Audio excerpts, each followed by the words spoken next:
अरण्य कांड 62वां सर्ग। सीता को न देखकर शोक से व्याकुल चित्त हुए धर्मात्मा महाबाहु कमल नयन श्री राम विलाप करने लगे। रघुनाथ जी सीता के प्रति अधिक प्रेम के कारण उनके वियोग में कष्ट पा रहे थे। वे उन्हें न देखकर भी देखते हुए के समान ऐसी बात कहने लगे जो विलाप का आश्रय होने से गदगद कंठ के कारण कठिनता से बोली जा रही थी। राम जी बोले, प्रिय, तुम्हें फूल अधिक प्रिय है, इसीलिए खिली हुई अशोक की शाखाओं से अपने शरीर को छिपाती हो और मेरा शोक बढ़ा रही हो।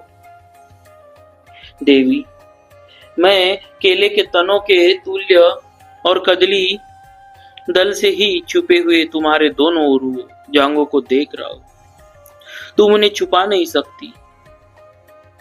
भद्रे देवी, तुम हंसती हुई कनेर पुष्पों की वाटिका का सेवन करती हो। बंद करो इस परिहास को, इससे मुझे बड़ा कष्ट हो रहा है। विशेषतः आश्रम के स्थान में यह हास परिहास अच्छा नहीं बताया जाता।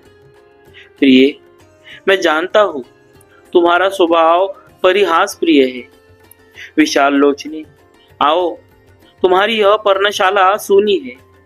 फिर भ्रम दूर होने पर वे सुमित्रा कुमार से बोले, लक्ष्मण, अब तो भली बात स्पष्ट हो गया कि राक्षसों ने सीता को खा लिया अथवा हर लिया, क्योंकि मैं विलाप कर रहा हूं और वो मेरे पास नहीं आ रही। लक्ष्मण, ये जो मृग समूह है, ये भी अपने नेत्रों में आंसू भरकर मानो मुझसे यही कह रहे हैं कि देवी सीता को निशाचर खा गए। हाँ मेरी आर्य आदरणीय, तुम कहाँ चली गई? हाँ साध्वी, हाँ वर्णिनी, तुम कहाँ गई? हाँ देवी, आज कई सफल मनोरथ हो जाएगी। सीता के साथ अयोध्या से निकला था। यदि सीता के बिना ही वहां लौटा तो अपने सूने अंतपुर में कैसे प्रवेश करूं? सारा संसार मुझे पराक्रमहीन और निर्दय कहेगा। सीता के अपहरण से मेरी कायरता ही प्रकाश में आई।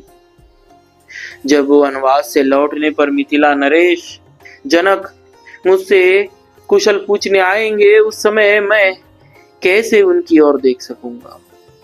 मुझे सीता से रहित देख विदेहराज जनक अपनी पुत्री के विनाश से संतप्त हो निश्चय ही मूर्छित हो जाएंगे। अथवा अब मैं भरत द्वारा पालित अयोध्यापुरी को नहीं जाऊंगा। जानकी के बिना मुझे स्वर्ग भी सुना ही जान पड़ेगा। इसीलिए अब मुझे वन में ही छोड़कर सुंदर अयोध्यापुरी को लौट जाओ। मैं तो अब सीता के बिना किसी तरह जीवित नहीं रह सकता। भरत का गाढ़ आलिंगन करके तुम से मेरा संदेश कह देना। कई नंदन, तुम सारी पृथ्वी का पालन करो, इसके लिए राम ने तुम्हें आज्ञा दी है। विभो, मेरी माता कौशल्या, कई तथा सुमित्रा को प्रतिदिन यथोचित रीति से प्रणाम करते हुए उन सब की रक्षा करना और सदा उनकी आज्ञा के अनुसार चलना, यह तुम्हारे लिए मेरी आज्ञा है। शत्रुसूदन, मेरी माता के समक्ष सीता के विनाश का यह समाचार विस्तार पूर्वक कह सुनाना।